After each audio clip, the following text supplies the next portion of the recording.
Hello, I'm Lauren, that awkward plant girl. Welcome back to my channel. It's so good to see you guys. Thank you guys for popping in. Today we're talking about Hoya.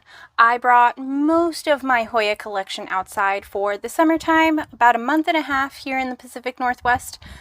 We've had some rain, we've had some cold. The weather has been really weird. It has bounced anywhere from the upper 40s all the way up to almost 100 degrees. In a month and a half. It's been insane. But it's actually starting to drop back down already. It's the end of August. It's starting to get really cold again. I literally saw my breasts the other night. So needless to say, I was covering up these babies. I just used an old clear tablecloth to cover them. So that way it was kind of like a miniature greenhouse. We're going to be dealing with the sun, with the wind, with the cars, with the birds, with the squirrels eating our lovely walnuts over here. And we're just going to talk about Hoya, and just bear with me, please. This is Hoya bilobata, I believe, or it could be the other one. I get them confused. I will write the name down here. It gets a beautiful red sun stressing. I'm going to try to talk about whether it was worth it bringing outside for the month and a half or not. So for this particular one, it actually gets a little bit of the red sun stressing upstairs in my plant room in the window that's on the same side as this. So it didn't flower, it didn't do anything spectacular. It is a really gorgeous plant. The leaves are super soft and like velvety almost. And then they're thick and chunka at the same time. So you get the best of both worlds with this particular Hoya. This one is spectacular. I have two of them. So I have this particular one right here. And as you can see, it's starting to get a little bit of sun stressing. This one was in a more shady area of my plant room. And then this is the other one. This one gets a lot more growth and a lot more light. It was already starting to sun stress up in my plant room, but putting it outside, it has pushed out a lot more new growth. This is why it's important to have multiples of plants and try them in different areas. We were just talking about this in the comments of one of my previous videos, how having multiples of Hoyas can show you how they look in different zones. And these are in the same shelf for the same amount of time. I brought them out at the same time. This one is up a little higher, and then this one sits right down here, so it gets more direct sunlight from the afternoon and the evening time. And look at the difference it has made. It has got so much more red going on, so much more new growth. Just that little tiny, it's like maybe 1.5 foot difference in the same zone. And it's a huge, you almost can't even tell it's the same plant. It's crazy. So definitely, was it worth it moving it outside? Absolutely. Will I be putting it down here in the sun next year? Absolutely. Now I know where to put both of them next year to see that they're going to do that. So I'm pretty excited for that. Let's talk about this one next. So the Hoya carnosa compacta is known for being incredibly slow growing. The older, more mature cuttings that are taken from an older, more mature plant will grow faster than the younger cuttings, but it's still incredibly slow, even compared to other Hoya. But as far as putting it outside goes, I have had this plant for years. It grows maybe 2 or 3 leaves a year. This is the first year I have put it outside, and it's definitely grown, I want to say 6 or 7 leaves in a month and a half. So this is definitely a plant that loves light. It's been in the same area up here, so it's not getting the direct afternoon light, but indirect afternoon light for sure. Quite a bit more light. And it's interesting to me because it's getting almost the same light up in my plant room, maybe just a tiny fraction more out here. And apparently that makes all the difference. And the conditions out here are actually a little bit more cooler than my plant room is generally, and that seems to be keeping it pretty happy too. So I think next year I will definitely put this out, because all of these, I've got 1, 2, 3, 4, 5, 6, 7, 8, 9 strands in this pot, and all of them have new growth going on. Yeah, even this one's got, yeah, they've all got new growth going on. So definitely worth it. Definitely good to put this one outside. And then this one is the variegated version of that one, which grows even more slowly, if that's even possible. It definitely does. And this one has pushed out, I'd say 1, 2, 3, 4, 5. 5 new leaves, and it's working on 2 more in a month and a half. So that is incredibly fast growing. I got this maybe 2 months after I got the other one. So over years and years with this little tiny cutting. Is it worth it to get this plant? If you can get a mature one, that'd be great. But I keep this one because I know what it will become, and I know it will be spectacular, but I also know it's practically going to take my entire lifetime for it to get there. So, and then heaven forbid if I want to chop it and make 2. So will I put this one outside? Absolutely. Did it make a difference? If 5 leaves is a huge difference in this plant. So for this Hoya, absolutely, definitely chuck it outside. This one is really interesting. This is the frog toe Hoya. It looks freaky, honestly. It gives me mistletoe cactus vibes. It really does. It gives me Ripsalis vibes. It does not scream Hoya to me. And it still does the whole vining thing like a Hoya though, and it puts out the little teeny tiny soft leaves that get bigger and bigger over time, and the leaves look really weird. I do not water this plant very often. It does not need a lot of water. Even outside, I was watering it maybe once every 2 weeks, whereas some of these Hoya, especially when we were having like our little mini heat waves, I was making sure to water them like every other day. Some of these needed water. But this one in particular, with it cash potted and it just evaporating up, you can see a little root peeking out. It's a spectacular plant. But it's just a cool plant. Really, really cool plant. Worth it to put it outside? I mean, it already grew pretty quickly inside. I don't know. Would I put it outside? It wouldn't be something that I would absolutely have to put outside, like the compactas. But it seems to do fairly well outside, and it's low maintenance for an outside porch plant. So, I mean, there's no reason to not, honestly. So, but if there's limited space, then I probably wouldn't. This is a Hoya Crinkle 8 because it's got these 8 little abs. These are chunka plants. They're also pretty slow growing for me. Did it super sprout off out here? No, not really. It didn't sun stress for me. I mean, it was right here. So maybe if I moved it down, that would make a difference. I can totally put it back outside and try it again next year. It doesn't have very much like splashy variegation on it either. It's just a super slow growing plant. I put out maybe 4 leaves total. It's got another little vine doing a thing, but I'm taking it in a couple of days. It's only been out a month and a half because Pacific Northwest. Woohoo! So I don't know. I don't know if this one is... I think this is another one that I would put it out if I could, but I wouldn't really worry about it. Because the leaves are so thick and the stem is so thick, it doesn't need very much water either. So that's another bonus. Okay, so this one in particular was doing really, really terrible inside the house. It had to go outside or it was going to die. It was going to utterly and completely just bleh on me.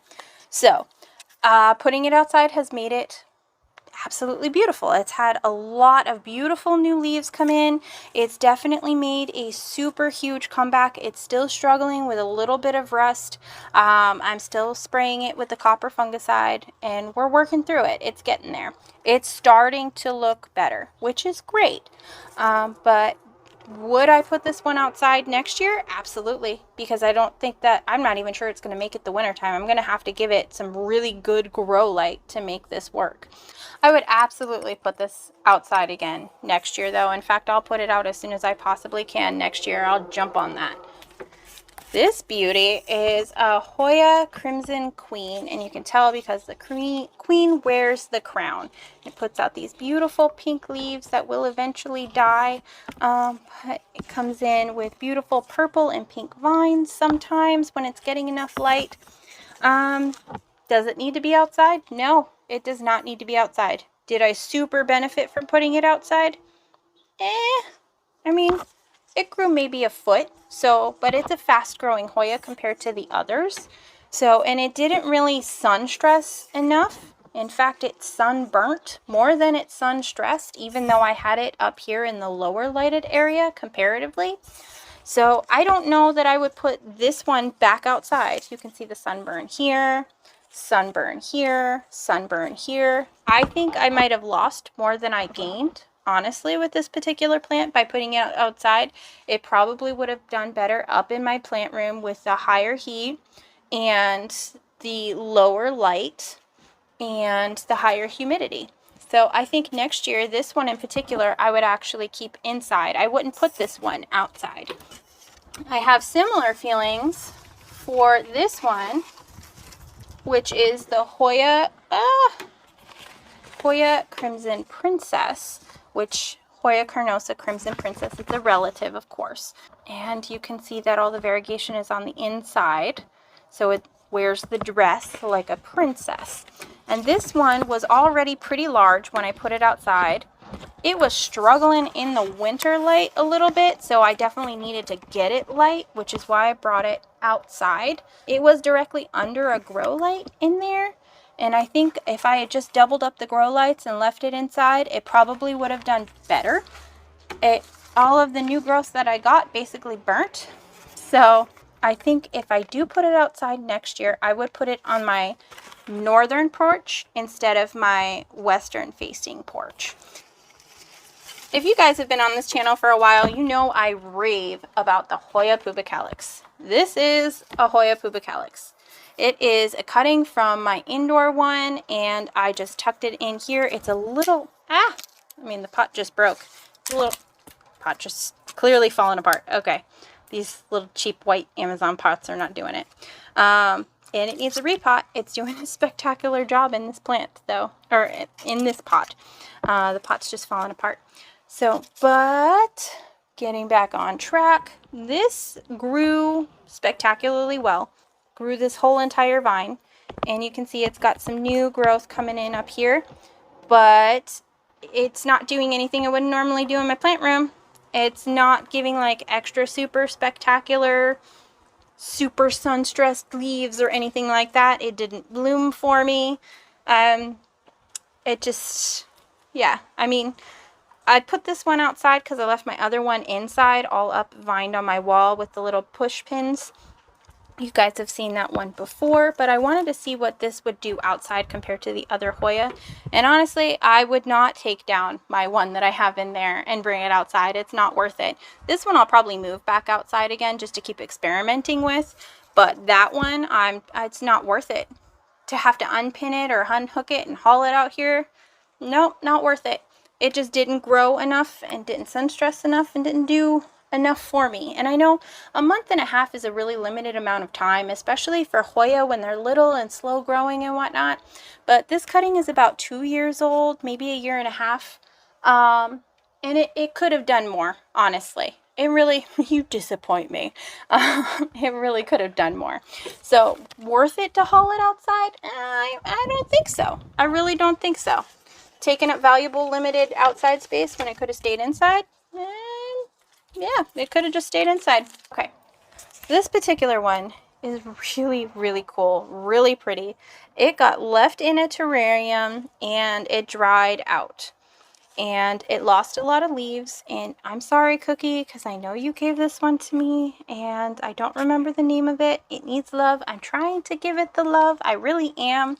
As far as moving it outside, I would try again next year, but it's only been out maybe a month, and it didn't do anything spectacular. There was no spectacular recovery from it, and I don't know, maybe I'm just the wrong care.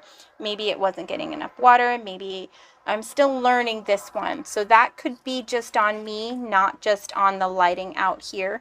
So take that with a grain of salt. And I'm so bad with this one, I don't even remember its name. I'm going to have to go look it up to put it on for you. And I'm sorry, Cookie. My brain, she gave it to me last year, last fall, and my brain is just gone.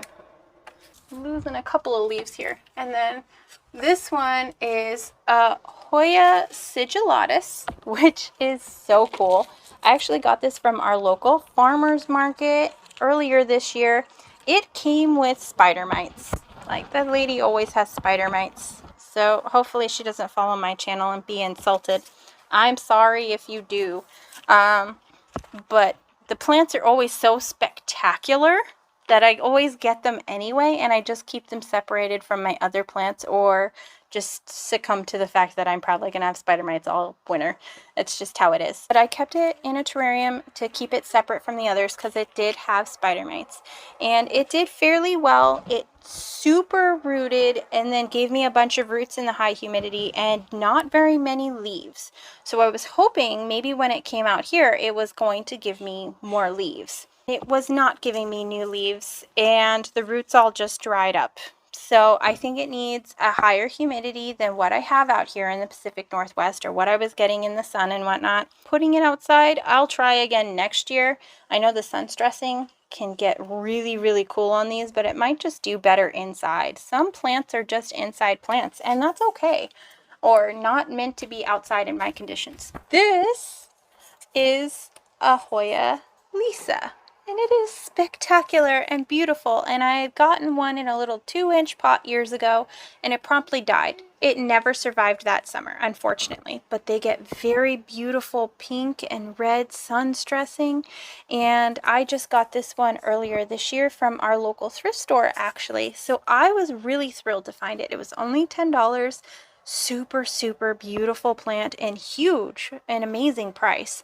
Like, if you're not checking your thrift stores for some plant people selling some things, like, definitely go do that. And if you're not selling plants in thrift stores, go do that. We're all in the same boat here. But this is a spectacular plant. It's beautiful. I love it. I'm totally biased. I would snuggle this plant all day if I could. The leaves do not get very thick though, so it definitely is a thirsty plant. I had to water it on a regular basis. There's a squirrel jumping from tree to tree over there. I'm trying really hard to... Squirrel!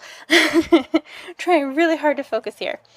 So, it didn't really get burned. It hasn't had any pests. I've had it for maybe 5 or 6 months. So far, so good.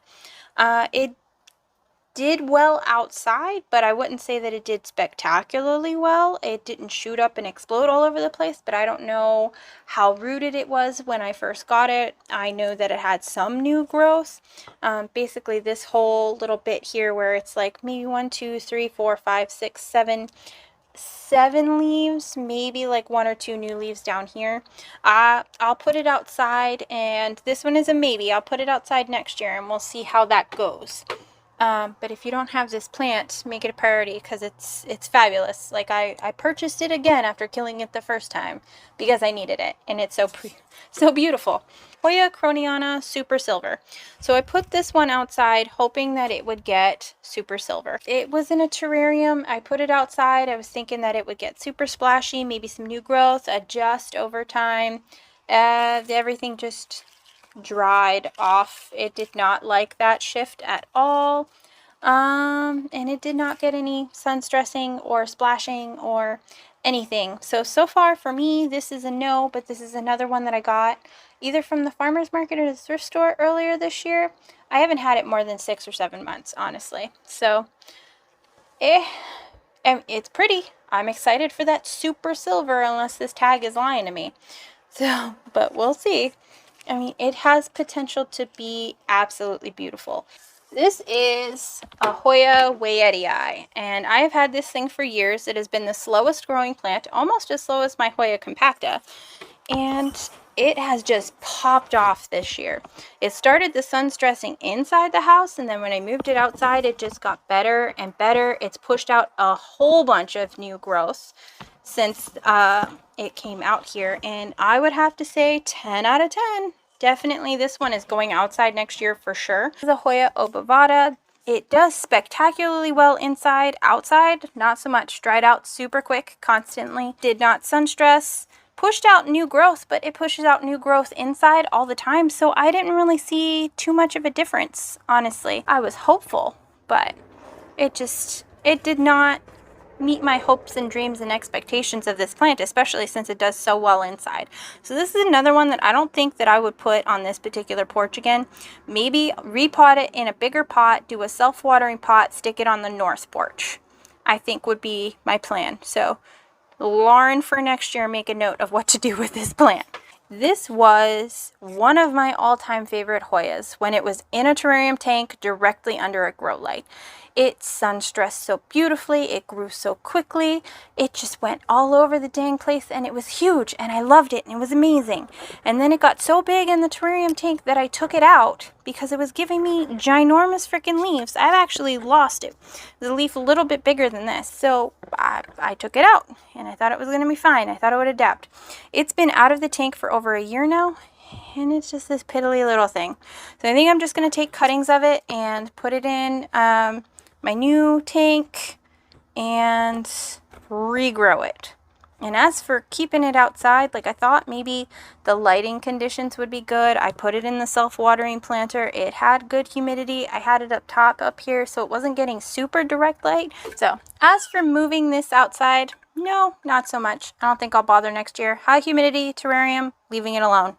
I will just prune it regularly and stick to a smaller version of it, and maybe I'll find a way to adapt it to my outdoor conditions, or at least my plant room conditions. But this is not doing it. A year later, I thought it would be much further along than this. We have this monstrosity, which is so amazing. I love this one so much. I got it from the farmer's market as well. It was a little tiny plant. It was only like this big.